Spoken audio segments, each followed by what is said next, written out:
Agora sim. Muito bem, então estamos aqui todas juntas, reunidas em nome de Jesus, para mais uma tarde de estudos do Evangelho segundo o Espiritismo, que é o que acontecia presencialmente toda segunda-feira no Consolador. Então, hoje, a aula de hoje é uma aula interessante, é mais uma informação, um estudo mesmo, sobre parábolas, né? Então, nós vamos iniciar, quem xerocou, vira a folhinha, nós vamos iniciar com a mensagem da aula, que é uma mensagem do livro Redentor, de Edgar Armand, capítulo 34, que ele fala sobre as parábolas. E naquela época, e também hoje, né, muitas pessoas ouvem, mas não escutam. Muitas pessoas veem, mas não enxergam. Por isso as parábolas. Com as parábolas, dá para a pessoa perceber alguma coisa. Então, vamos acompanhar comigo. O sistema oriental de narrar coisas é diferente do nosso. O discurso para nós é considerado perfeito quando possui um preâmbulo, uma ideia central e uma conclusão lógica e decorrente, com a qual se remata o assunto de forma completa. É como um soneto. Expõe-se o assunto ou a ideia central e nos últimos 2 versos fecha-se a exposição da ideia com uma chave de ouro. Entenderam?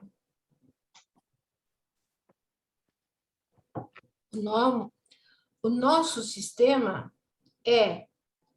tem um início, tem um meio e tem um fim. É isso que se ensina nas escolas para as redações. Tem que ter um início, uma apresentação da ideia, depois o miolo é a ideia em si, e depois, no final, é o remate do assunto. Isso é o que normalmente nós fazemos, o ocidental faz. Mas o oriental não. O oriental, pelo menos naqueles tempos remotos, não sabemos agora, em nada se preocupava com isso. Não tinha essa preocupação de começo, meio e fim. Não analisava a ideia fundamental logo de início, mas punha em evidência várias vezes durante a exposição, com digressões várias, quer dizer, desvios do assunto. Desviava do assunto várias vezes e depois voltava, comparando-a com outras coisas, análogas ou não, até que o que queria dizer ficasse bem claro e compreensível. Então, ele ia, voltava, falava, contava, voltava, ia, falava outras coisas, voltava no assunto. Então, era meio complicado.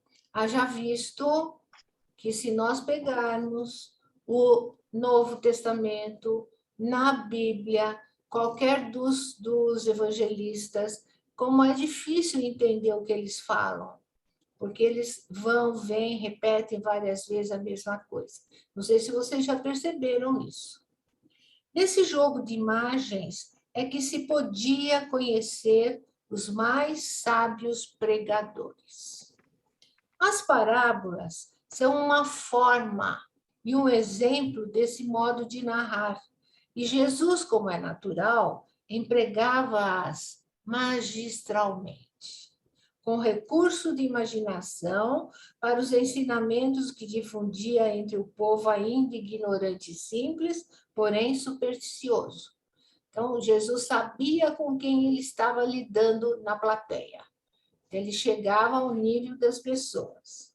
A parábola, uma alegoria dentro da qual se disfarça uma ideia importante, servia também para tornar indelével na memória dos rústicos que a ouviam o substrato da doutrina, tornando-os mais acessíveis, e os próprios discípulos, graças a elas, puderam recompor mais tarde, de memória, a maior parte dos ensinamentos de Jesus transmitiu.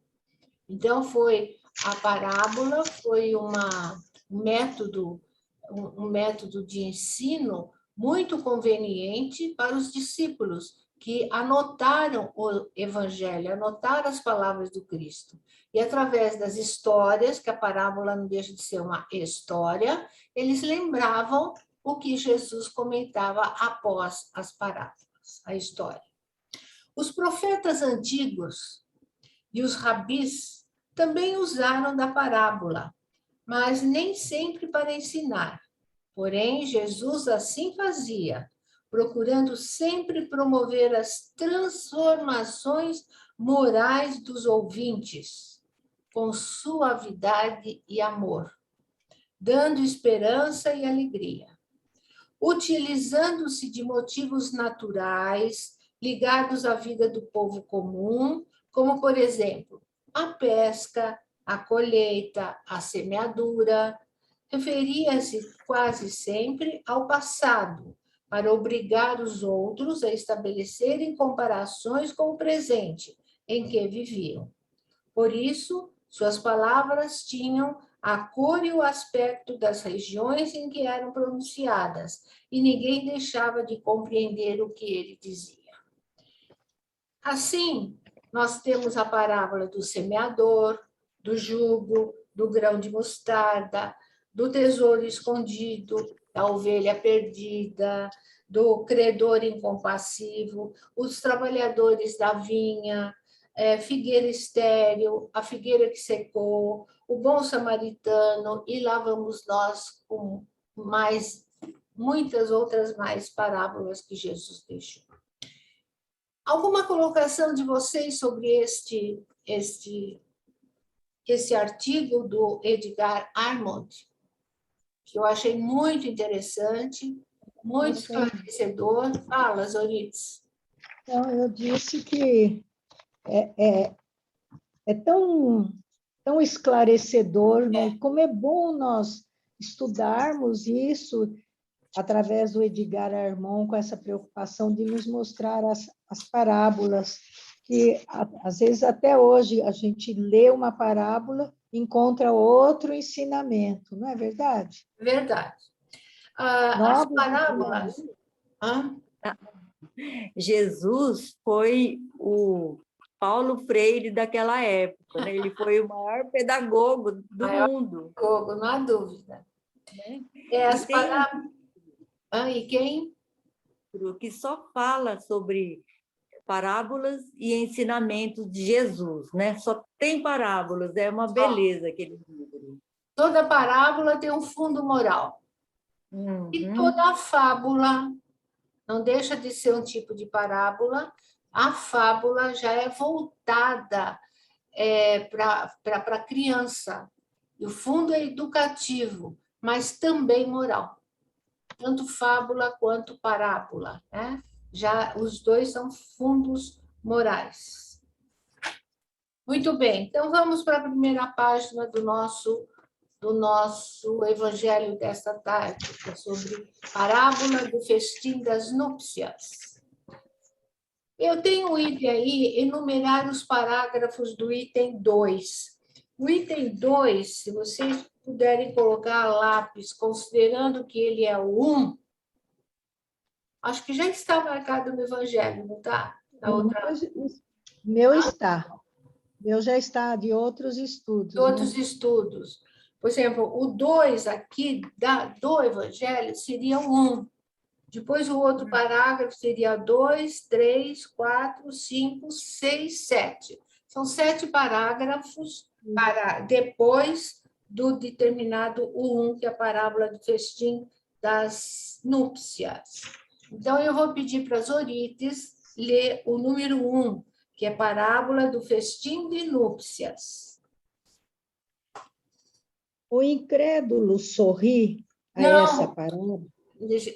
O número 1, o número 1 da lição, a parábola.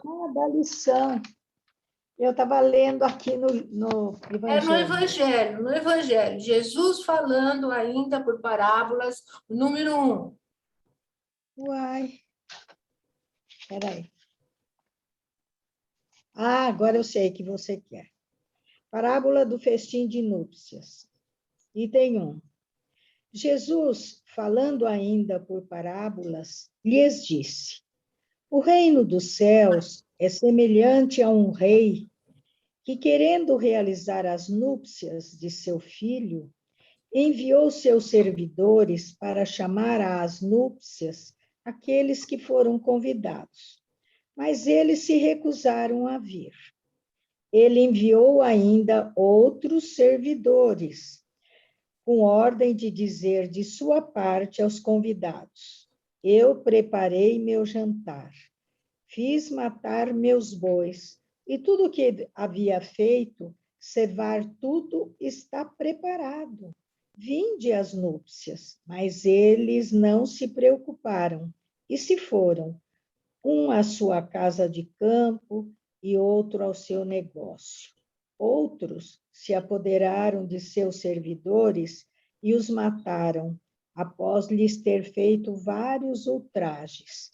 O rei, tendo sabido disso, se encheu de cólera e, tendo enviado seus exércitos, exterminou esses homicidas e queimou sua cidade.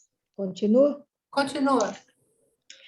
Então ele disse aos seus servidores: O festim de núpcias está todo preparado. Mas aqueles que haviam sido chamados dele não foram dignos.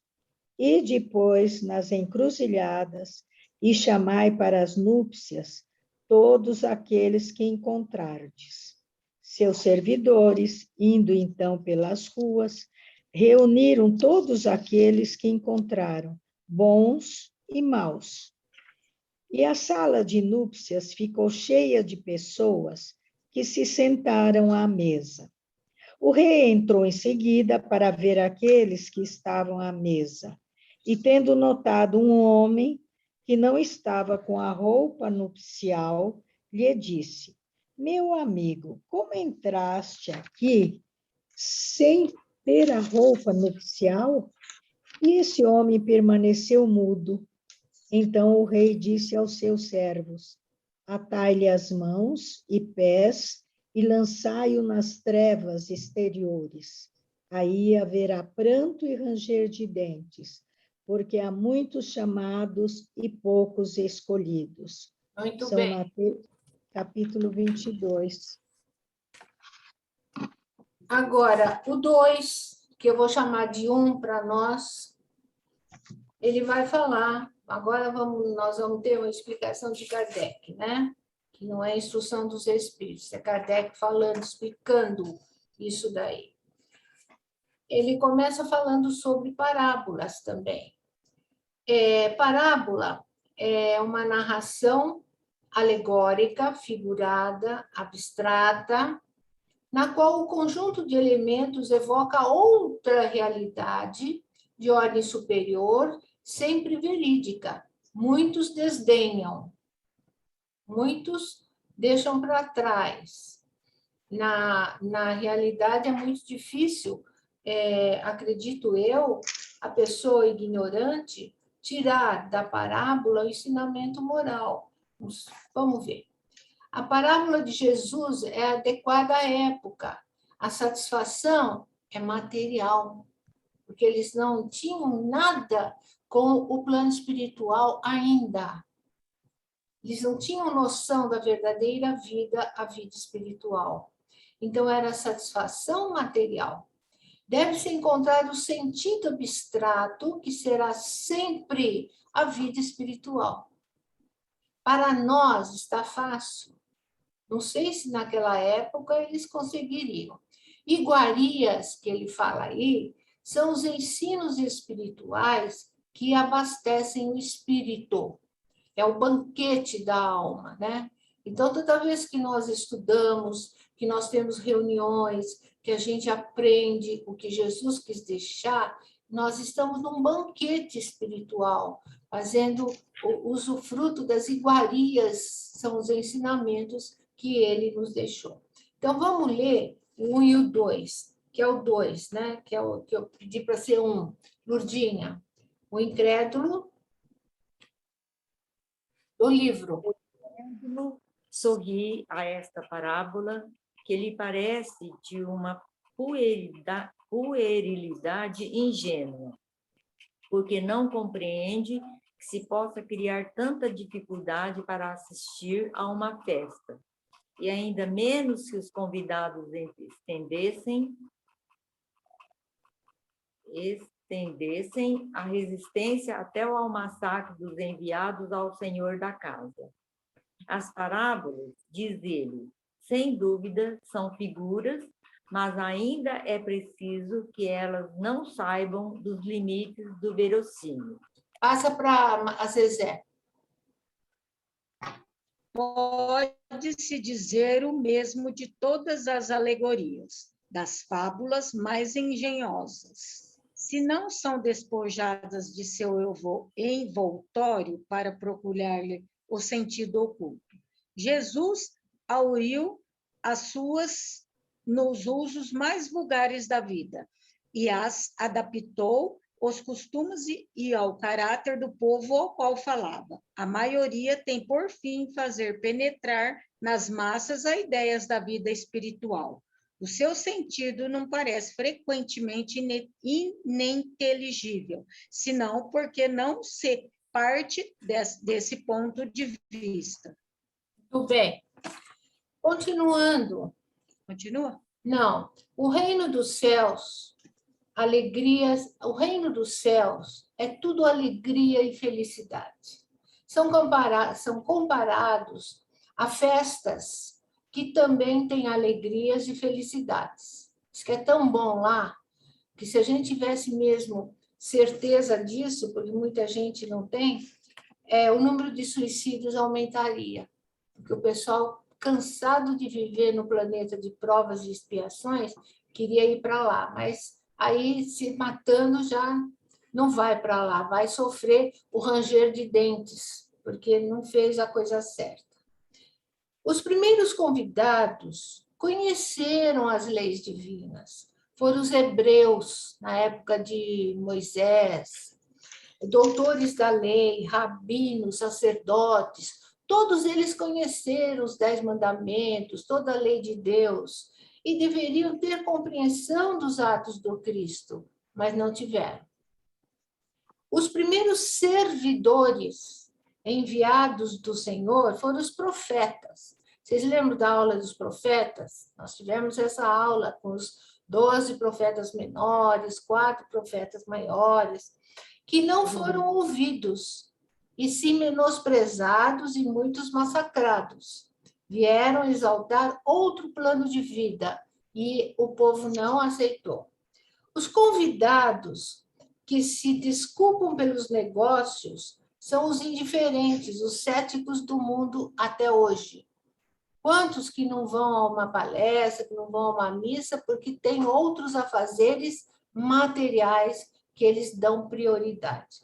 Então, vocês veem que Jesus abordou 3 pontos importantes. O início, que foram os hebreus, que tinham a lei de Deus através de Moisés. Depois vieram todos os profetas, são os servidores, que foram massacrados também, e os convidados, são convidados a participarem do banquete, mas a importância da sua vida material era prioridade para eles até hoje. A posteridade de Jesus falou que a posteridade de Abraão cobriria toda a terra. Foram interpretadas pela dominação material, supremacia entre os povos. Então, os judeus achavam que eles iam ter supremacia sobre o planeta todo. E não é bem isso. A supremacia espiritual, que vai se espalhar pelo planeta todo. Era isso que Jesus queria dizer. Então, vamos ler o 3 e o 4. Continua, então, a Carol. Nesta parábola, Jesus compara o reino dos céus, onde tudo é alegria e felicidade, a uma festa. Para os primeiros convidados, fez alusão aos hebreus, que Deus chamou primeiro ao conhecimento da sua lei. Os enviados do Senhor são os profetas, que vieram exortá-los a seguir o caminho da verdadeira felicidade, mas suas palavras foram pouco escutadas. Suas advertências foram menosprezadas. Vários foram mesmo massacrados, como os servidores da parábola. Os convidados que se escusam com os cuidados a dar aos seus campos e aos seus negócios são o símbolo das pessoas do mundo que, absorvidas pelas coisas terrestres, são indiferentes quanto às coisas celestes. Continua. Era uma crença entre os judeus de então que sua nação deveria adquirir a supremacia sobre todas as outras. Deus não havia, com efeito, prometido a Abraão que a sua posteridade cobriria toda a terra, mas sempre tomando a forma pelo fundo. Eles acreditavam numa dominação efetiva e material. Tá bom, obrigada. Alguém quer comentar alguma coisa até aqui? Naquela época era realmente difícil para que eles compreendessem, porque eles eram totalmente materialistas, né? Sim, Pensavam realmente. nos bens materiais, nas terras, nos servidores, enfim. Era difícil, mas estavam sendo preparados para entender, né? E antes de Jesus... Hoje ainda nós encontramos criaturas que não entendem, que não compreendem. Por quê? Não estão ainda, não tem maturidade espiritual para isso. Exatamente. Mas vai chegar o dia, com certeza.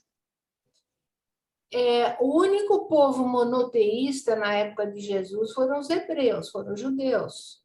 E antes de Jesus, eles eram politeístas, idólatras. Eles acreditavam em vários deuses. Então, poucos indivíduos acima do vulgo conceberam a ideia de Deus único, sistema pessoal. Muito poucos. Os hebreus, através do profeta Moisés, e depois com Cristo, conheceram o Deus único, o monoteísmo. Este foco é que iria dar a Abraão a posteridade espiritual, que é o que está acontecendo. Porque desse foco saiu o cristianismo, saiu o catolicismo, protestantismo, e assim todas as seitas que acreditam em Cristo, né? Que tem várias por aí. Eles modificam de acordo com os interesses de cada um. Os judeus repeliram a idolatria, mas não deram importância às leis morais, não se importaram com a reforma íntima. Deram muita ênfase às formas exteriores, apesar de acreditarem no único Deus. Mesmo assim, deram importância a rituais. Como exemplo, o Corban, seja dono, não sei se vocês lembram. Jesus encontrou o povo dividido em diferentes seitas. Trouxe luz à escuridão das almas, mas foi repelido pelos primeiros convidados, foi repelido pelos próprios hebreus. O Corban, se vocês lembram, era uma frase que, para se mostrar à sociedade de que ele era um homem que tinha bens e que poderia doar para o sacerdócio, para a igreja, naquela época, uma propriedade. Então, se ele falasse que aquela propriedade que está lá na estrada tal, parará, Corban, passava a ser propriedade dos padres, do pessoal da igreja, mesmo que os pais dormissem na rua. Eles não tinham essa compaixão com os mais velhos, com os que não podiam trabalhar, com os idosos, e mesmo os pais. Eles arrumavam um cantinho lá no fundo do quintal, um quartinho para eles ficarem, mas eles doavam um palácio, uma casa, uma boa, para o sacerdócio, para mostrar, tudo ponto material. para ter status na sociedade. Esse é o Corban. Outra coisa que eles faziam, que é muito interessante, vocês sabem de onde vem o bode expiatório? Eles faziam em determinadas épocas, determinados tempos, eu não sei dizer exatamente que data eles faziam do ano, então eles arrumavam um bode e havia um ritual com todos os sacerdotes, com todo o pessoal da igreja. E ao matar o bode, a hora que o sangue escorre, era a hora de que Deus estava recebendo, através do sangue do bode, Deus estava eliminando todos os pecados daquele povo. Então, era o bode expiatório. Então, eles faziam esse ritual, não sei se 2 vezes por ano, o quê, para ficarem puros, ficarem limpos. E não tem nada a ver, coitado do bode, não tem nada a ver com a realidade da moral do coração aqui dentro de cada um. Deu para entender isso? Absurdo, né? Hã? Então, quem que leu agora foi a Carol, né? Zorites, leu 5, antes da vinda do Cristo. Antes da vinda do Cristo, à exceção dos hebreus, todos os povos eram idólatras e politeístas. Se alguns homens superiores ao vulgo conceberam a ideia da unidade divina, essa ideia ficou no estado de sistema pessoal, mas em nenhuma parte foi aceita como verdade fundamental, a não ser por alguns iniciados que escondiam seus conhecimentos sob um véu misterioso, impenetrável às massas. Os hebreus foram os primeiros que praticaram publicamente o monoteísmo. Foi a eles que Deus transmitiu sua lei, primeiro por Moisés, depois por Jesus. Foi desse pequeno foco que partiu a luz que deveria se derramar sobre o mundo inteiro, triunfar do paganismo e dar a Abraão uma posteridade espiritual, tão numerosa quanto as estrelas do firmamento. Mas os judeus, repelindo a idolatria, haviam negligenciado a lei moral para se apegarem à prática mais fácil das formas exteriores. O mal chegara ao auge. A nação dominada estava fragmentada pelas facções, dividida pelas seitas. A incredulidade mesmo havia penetrado até no santuário. Foi então que apareceu Jesus, enviado para lembrá-los quanto à observância da lei e abrir-lhes os horizontes novos da vida futura, convidados dos primeiros para o grande banquete da fé universal. Repeliram a palavra do celeste Messias e o fizeram perecer. Foi assim que perderam o fruto que teriam recolhido de sua iniciativa. Muito bom. Quer comentar alguma coisa? Carol? Zô?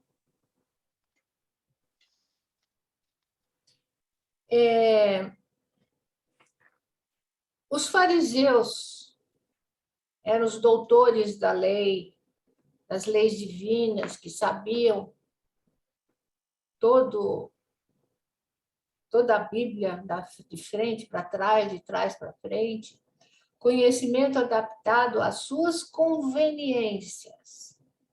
O fundamental dos fariseus eram os atos exteriores, era o materialismo.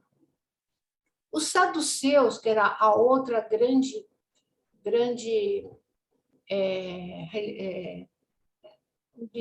religião que havia na época, opositores aos fariseus, porque eles somente acreditavam em Deus, nada após a morte. As duas seitas influenciaram negativamente a nação, pelo orgulho e pelo fanatismo. São os convidados que se recusam a irem às núpcias. Com Jesus, todos são chamados, todos. Por que o rei tirou aquela pessoa que não estava com a roupa nupcial, que não podia participar do banquete, amarrou mão e pé e foi para fora para ranger dentes, para sofrer? O que quer dizer isso, a roupa nupcial? É a pureza de coração. A intenção de pureza de coração é a roupa nupcial. O amor, a humildade, a boa vontade. Essa é a nossa roupa para entrarmos no reino de Deus. Temos essa roupa? Construímos essa roupa no nosso perispírito? Como conseguir isso?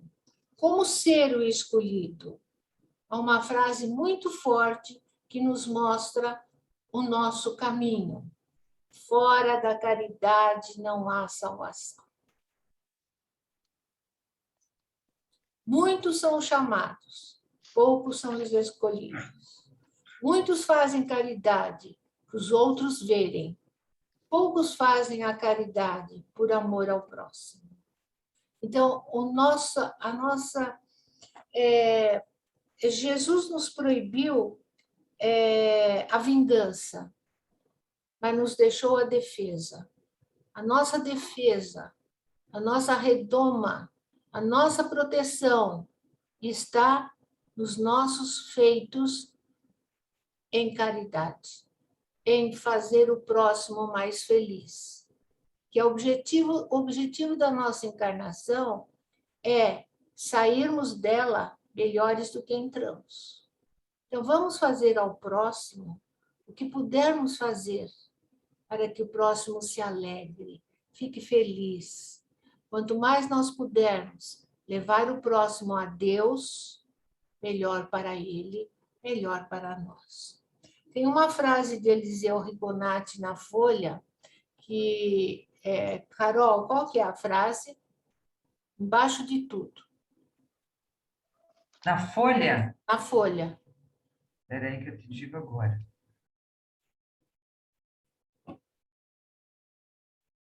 É escrito em negrito. Como o Espiritismo oferece a toda uma clara compreensão das leis divinas, é de se esperar que muitos serão escolhidos. Eliseu Rigonati. Isso dá um alento, né?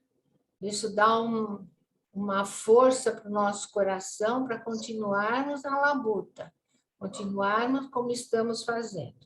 Zezé, vamos ler o 6. Seria injusto, todavia, acusar o povo inteiro desse estado de coisas.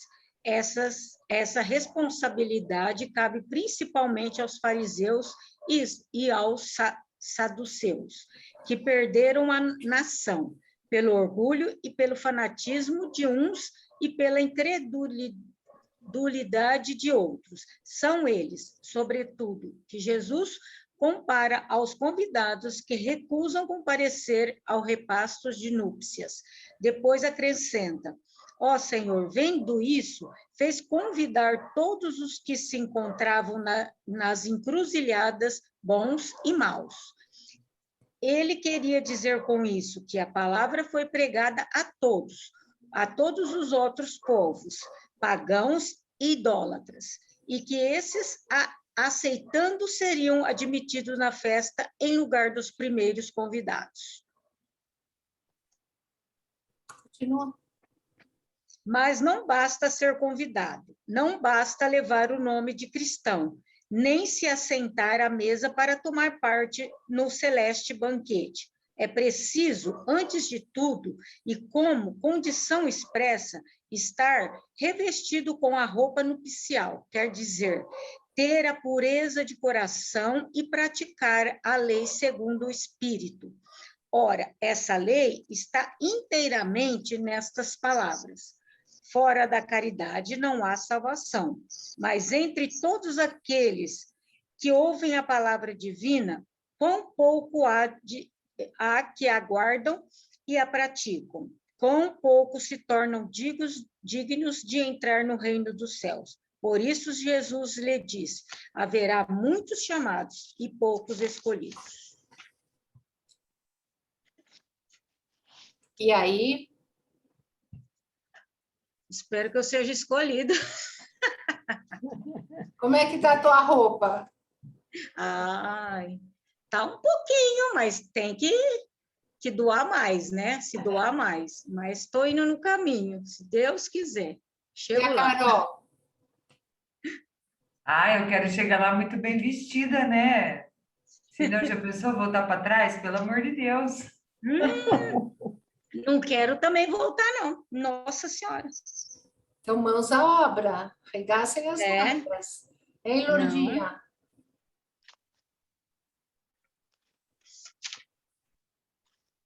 Não chega a ser uma roupa nupcial, né? Mas a gente tem que se preparar.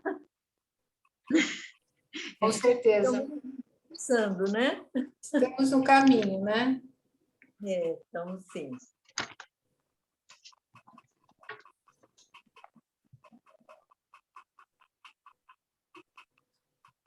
Uma coisa vocês já têm, que é uma coisa muito boa para todos nós, é a boa vontade de receber a palavra divina, né? Que nós estamos aqui reunidos há tantos anos, estudando o Evangelho. Esse é o primeiro ponto muito importante, que para a gente agir, nós temos que saber. Então, nós estamos sabendo, aprendendo. E agora, o agir, essa caridade, aí é de cada um, né? Que a vossa mão esquerda não sabe o que a direita está fazendo. Então, vamos fazer a coisa sem anunciar, sem chamar o repórter para tirar foto da cadeira de roda que a pessoa doou. Não precisa nada disso. O importante é que Deus está vendo tudo o que nós fazemos. E Ele sabe de nossas intenções. Então, de uma maneira ou de outra, que a gente faça, vale. O que não vale é se mostrar, né? É cantar glórias que não tem. Mostrar para o povo materialista aquilo que não é. Entendido? Muito bem. Agradecemos a presença de vocês. Esperamos ter uma semana cheia de oportunidades para praticarmos a caridade. E contamos com vocês para a próxima semana continuarmos com a porta estreita. Obrigada, gente. Nós aqui agradecemos muito, Carmen, pelo seu empenho, pela sua Aqui, Carol. boa vontade, viu?